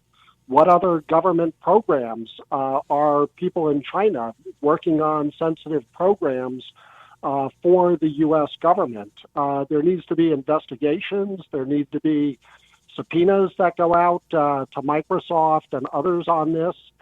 And it's a very staggering thing. One of the things that's most staggering about it is it's actually not illegal. You can actually have people in foreign countries, people who are hostile to the U.S., working on our sensitive computer information. Senator Cotton is pushing legislation to end that. I think there's reason to be optimistic that that will pass because that is such common sense. But, this was a reckless program. This was a program that endangered Americans. The information that Microsoft and the Chinese engineers were handling was not classified, but it was immediately below that level. And that's information that the Defense Department says, quote, could be expected to have severe or catastrophic effect on operations, assets, and individuals. In other words, it could cost millions of dollars and put people's lives in jeopardy. It could get people killed. So this is a very serious situation. The good news is the bleeding appears to have stopped on it, but there needs to be a full-fledged investigation of what's going on here. The good news is Senator Cotton is pushing that, and the Pentagon so far has been supportive of those efforts and also taking steps on its end. While it's not illegal, how does this even happen? I guess when you're dealing with this, is it because people aren't aware that these servers are overseas, or are we actively maybe turning a blind eye and dealing with these Chinese companies? Was this stuff concealed? Well, I think the people who know the answer to that are the Microsoft executives who made the decision to do this. But it seems, Rich, that, the answer is pretty obvious. This is about money. This is about saving costs. This is about getting cheap Chinese labor. to do things instead of having skilled American IT workers do the work.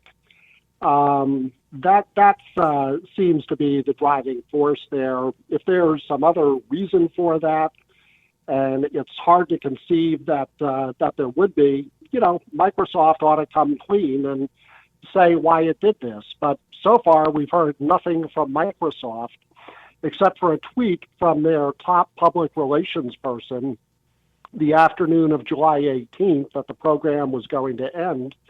But they need to step forward and talk about why this happened, what the ramifications are of it happening. And I would expect there's a pretty good chance that some congressional committees, including the Senate Intelligence Committee, are going to haul Microsoft executives before them and demand to get these answers. But at the end of the day, it appears that money was the driving motivation here.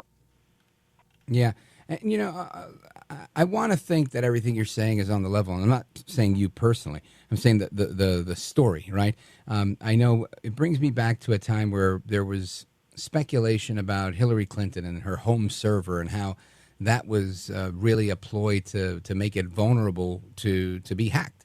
And I'm just wondering if there are people somewhere, I don't know if they're in Microsoft or if they're in our government, that allow these things to happen kind of unbeknownst to me, quote unquote, where they know exactly what's going on because they're just softening a system that should definitely be hardened. And again, that's probably me in my tinfoil hat. But crazier things have happened, no? Well, I think you raise an excellent point. China has agents all throughout this country, and they are doing whatever they can to infiltrate tech companies, including Microsoft here, and that's one of the things that an investigation would reveal here. I mean, who are the people who were in charge of this on a day-to-day basis? I got to believe there were some Chinese Americans, or at least some people who spoke Chinese in the U.S. who were dealing with counterparts in China on this, and doing some background checks on those people and finding out their past associations would seem to be a reasonable thing that a comprehensive investigation would handle here. Because once the door is open like this, and keep in mind, this wasn't open for just a couple of months, this was open for 10 years. It's a wide opportunity. Yeah. Even if Microsoft designed it initially to be a safe program for bad actors to infiltrate. Right. Stick with me, Paul. I want to ask you some questions about China's potential involvement in supporting or thwarting President Trump's efforts in his meeting with Vladimir Putin on Friday. And folks, we're coming right back with Paul Steidler from the Lexington Institute. Don't go anywhere.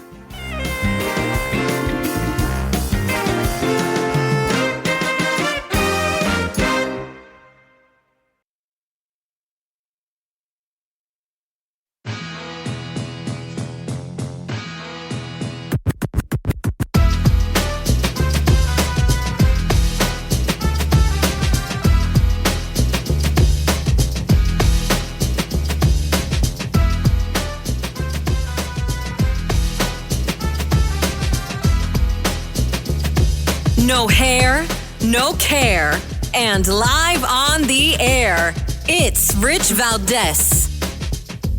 Will Russia face any consequences if Vladimir Putin does not agree to stop the war after your meeting on Friday?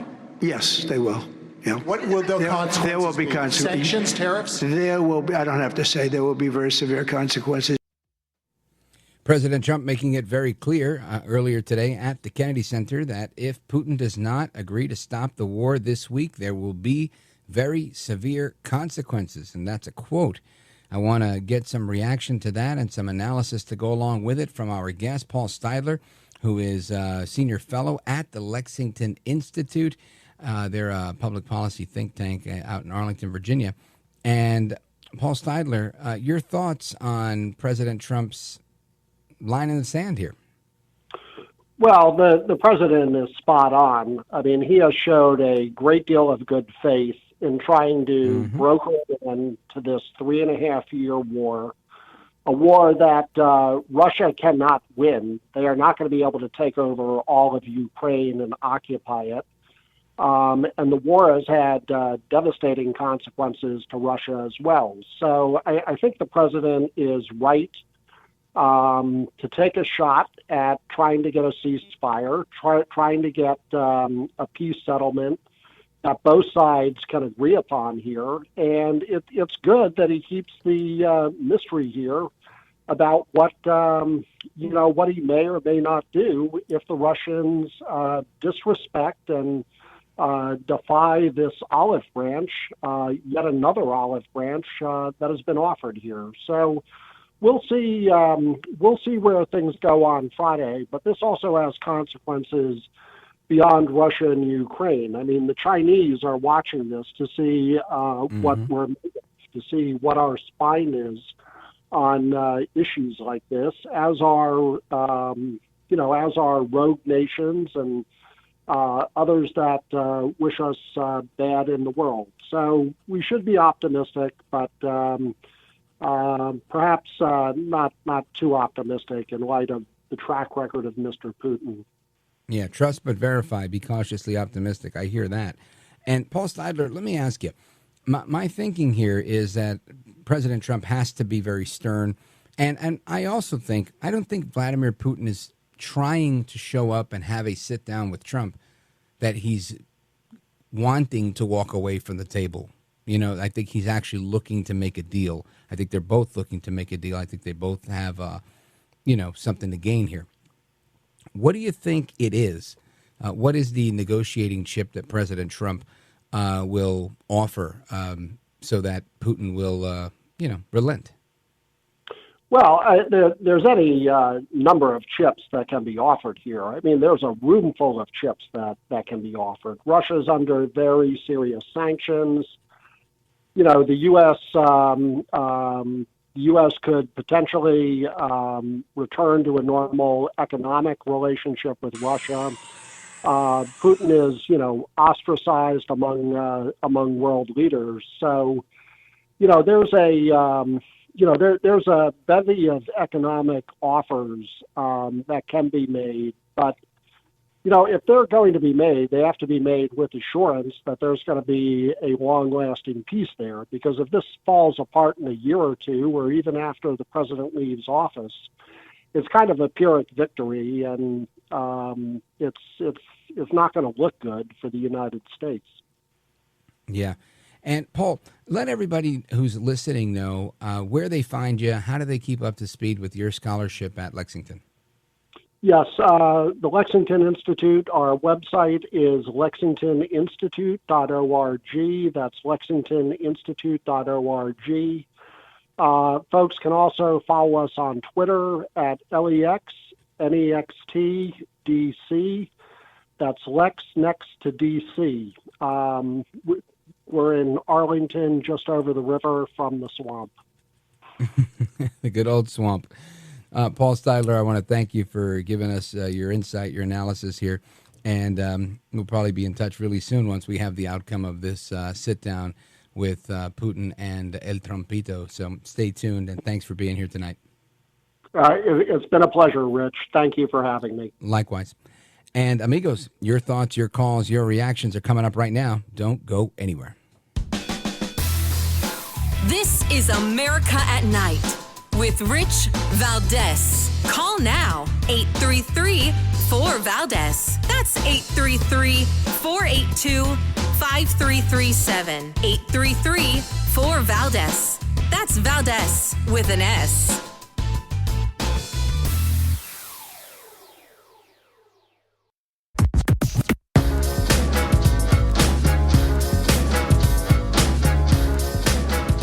After the guest leaves every night and we're doing open phones, kind of at the heartbeat of America, and you sit there in this radio studio and suddenly you hear voices. Mobile, Dallas, New York, Miami.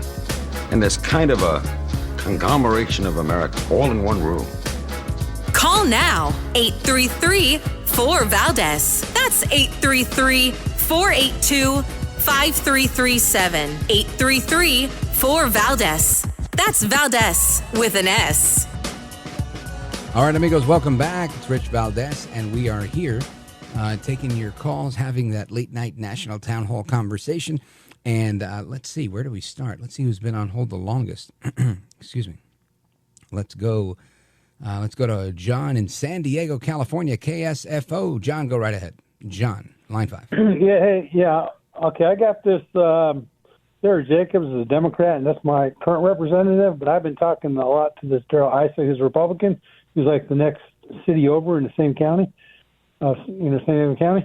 But anyway, he's fighting back. I'm actually sending him $20, because he's fighting back against Newsom. That's why I call him Newsom now, Gavin Newsom. He's going to go ahead, and I got that from Trump, actually. Yeah. He comes up with some of the best ones. Yeah. But what's going on is he's asking for donations to fight back, because he's going to fight for a seat. And so I called up Young Kim, who's a Korean American Republican in Orange County, and I said, ICE is going to go ahead and fight against, Newsom trying to push his seat out from him. And I said he should get on all the radio programs, podcasts. Yeah. And Well, listen, and what you're talking about is just, one incident. But this is happening all across the country, right? You've got people that are, this is the big fight in Texas. This is the big fight everywhere. And overall, this is the big fight of immigration. You can continue to maintain unnecessary seats and add even more unnecessary seats every time you add more people to the mix. And as long as our census counts every person and not every citizen, this is going to continue to be an ongoing issue. So keep doing what you're doing, brother. Standing your ground politically. John in San Diego, California, KSFO. And let's see, where do we go from here? Let us continue. I want to go to Scott. He's in Enterprise, Alabama, WDBT. Scott, go right ahead, sir. How you doing, Rich? Wonderful, thank you. First thing I was going to do, I guess it's a delayed broadcast or anything. You was talking to Kurt Warner, and I told the guy that had talked to me earlier, I said, Kurt Warner. Now, is that K-U-R-T or K-I-R-K? No, it's K-U-R-T. He's a therapist. He's not the big football player. Okay. Not the one that played, not the one the Super Bowl's in. Right. Well, the one who wrote the book. Anyway, I was just going yeah, the one who wrote the book, not the one that won the Super Bowl. Exactly. Came back from working on the working at the supermarket. But I was going to tell you, too, yes, sir. I'm a retired educator. When you hear educator, you think Democrat, not in Alabama. Mostly when you was agriculture. When you taught agriculture for 32 years, I don't think you'll find a agriculture teacher in the state of Alabama. I don't know if you'll find many in the United States that Democrats. We're Republican, and we vote Trump, and we stand behind him. Well, amen to that. Stand for America, and El Trompito definitely does that. Scott in Enterprise, Alabama, thank you, brother. Thanks for doing what you do, both at the supermarket and your career in education. I appreciate it for sure. America needs more of that. And we continue. Let's go to Luke. Luke is in Grantham, New Hampshire, WNTK. Luke, go right ahead. Hi, Rich. I was just calling. I was listening to the guest speaker you had on earlier. His name was Ken. He was talking about how he had taken a trip to Gaza. And, he was just saying that it wasn't a very nice sight there. And there was another interview I was listening to where they had a soldier on, an American soldier, who was saying the same thing. I just think that something needs to be done about it. Hamas's behavior is inexcusable, but so is Israel, a little bit. Well, what's inexcusable about Israel? What are your thoughts there? I think just the treatment, that thing I was listening to, the other interview I was listening to, the soldier was saying that, the people the Gaza people would be going to get food at And they would be walking there early in the morning when it was dark, and then the Israeli soldiers would be shooting them to keep them in the right path, or shooting at them. Yeah. It's funny. We talked about not funny, but interesting. We had a couple of guests on regarding that, and again, there's always going to be two sides of a coin, I guess. But what I understand of that is that they told everyone that you can't approach this place. The reason it's guarded is because there were several attacks on these food distribution sites, and that's why they have all these private military people protecting them and whatnot. And like he was saying, there's barbed wire and all of that. And my understanding of that one incident was the people started showing up to get their food earlier than anticipated and were mistaken for an attack. And it was like in the dark of night, right? Like prior to 5 a.m. I think they're allowed to come as early as 5 a.m. to get food. And they came prior to 5 a.m. and this is why they were fired upon. Now, listen, I'm with you. I'm not saying it's right to shoot people that are trying to get food. But I am saying I understand the complexity of it. And I think that's what our guest was talking about as well, that the logistics of it, the place being so small, and the security concerns that are there make it uniquely difficult because Hamas isn't necessarily fighting a very fair war where they're hiding amongst civilians. They hide their operations and their rocket sites in hospitals and in mosques and anything that they can do where you can't hit them back. And I think this makes it extraordinarily difficult. But to Israel's credit, I have to say, they the number of casualties that they've had that are civilian casualties are minimal given the ability that they have and given the, I'm going to say, measures or precautions that they've taken. We've spoken with many people on this program. One of them was a commando with the IDF, and he was explaining how prior to doing any bombing campaigns, they send text messages and leaflets, and I mean they take every step they can to let people know to go here and to go there. Other things that make it difficult is the neighbors aren't necessarily willing to help the Arab neighbors. They're not interested. You've got a 7-mile barrier, like a different wall or fence every 7 miles when you get to the border with Egypt. The Jordanians have no interest in taking any refugees and also are keeping Palestinians out. And as is the same with other Arab neighbors. And it becomes another nuance that adds a lot of, I guess, another wrinkle, if you will, to the situation. So, yeah, I'm with you. I don't want anybody to die anymore. I never wanted anybody to die. I think the terrorists need to die, and they have to pay for what they've done. And it's, I'm not going to say debatable, but you've got folks in Israel saying that there's still terrorists left and they have to keep going until they've gotten them all, which makes sense to me. And then you've got the other side, I'm going to say the propagandists on the Hamas side that are always looking for an angle to spin this to make Israel look like the bad guy. But all I can say is let's not forget the Israelis weren't doing anything but having a concert when they were attacked on October 7th. And young people were attacked, old people were attacked, babies were murdered. And that's something I think that we just shouldn't lose sight of. Luke, thanks for your call. I appreciate it. Grantham, New Hampshire in the building. And we're going to continue with the rest of your calls straight ahead. Don't go anywhere. This is America at Night with Rich Valdez.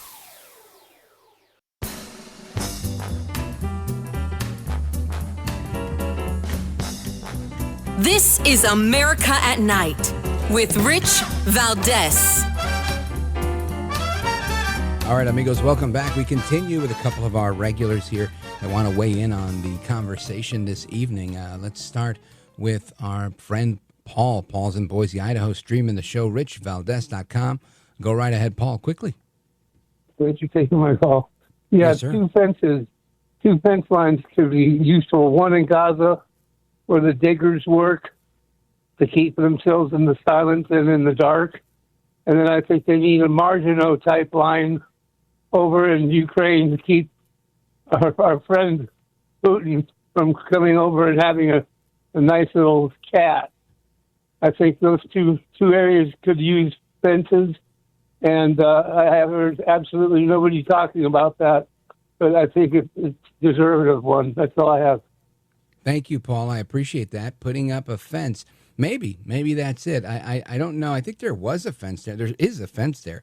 And I don't know how effective it's been. I think this is the moment, the watershed moment, where something major has to happen, where they've got to either poop or get off the pot, right? And we'll see exactly how it goes. Paul in Boise, Idaho, thank you, my friend. Let's go to Tony. Tony's calling us from Montreal, Canada, by way of WVMT in Vermont. Go right ahead. Rich, good night, man. I love you, and I love listening to your radio station, and the topics are just great every night. Yesterday, I called you in. There's a judge, thank you, back to you, same to you all the time. Judge Jessica E. Green believes in shock probation. Now, I have been in law for 32 years, plus law school, plus bar school, and then in retirement, it's another 5 years. So that's about 50 years. I have never heard of shock probation. There was a conviction in Kentucky. This individual was a longtime criminal. He abducted a family, a woman, and I believe one child by knife point. He went into jail. He was convicted, and he got 14 years, Rich. But she decided, because she was appointed by Bashir, a Democrat, and she was a city councilor, and the sitting judge retired. So all of a sudden, she's appointed. There's no election. This is the agenda of the left. The person is a poor guy.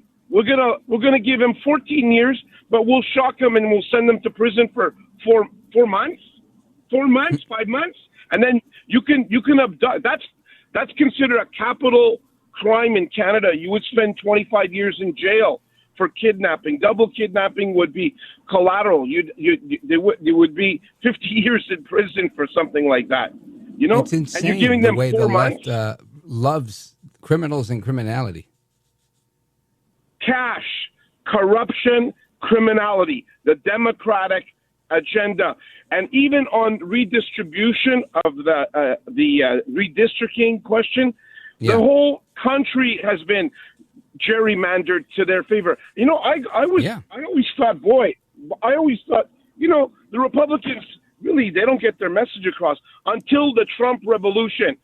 50% of those blue states, and those blue states are Maine, New Hampshire, Rhode Island, the blue wall, Massachusetts, the blue wall, all those places, 50%, 40% are voting, and there's 0 congressional representatives. Rich, what is going on with democracy in America? Well, brother, here's what I'll tell you, Tony. I think that the Trump revolution that you're talking about is exactly what's opening the eyes of many people, just like you, all the way in Canada.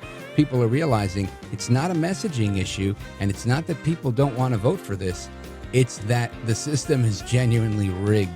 Tony, thanks for pointing it out. I appreciate it. Amigos, hasta la próxima. Take care, good night, and God bless you, America. I'm Rich Valdez.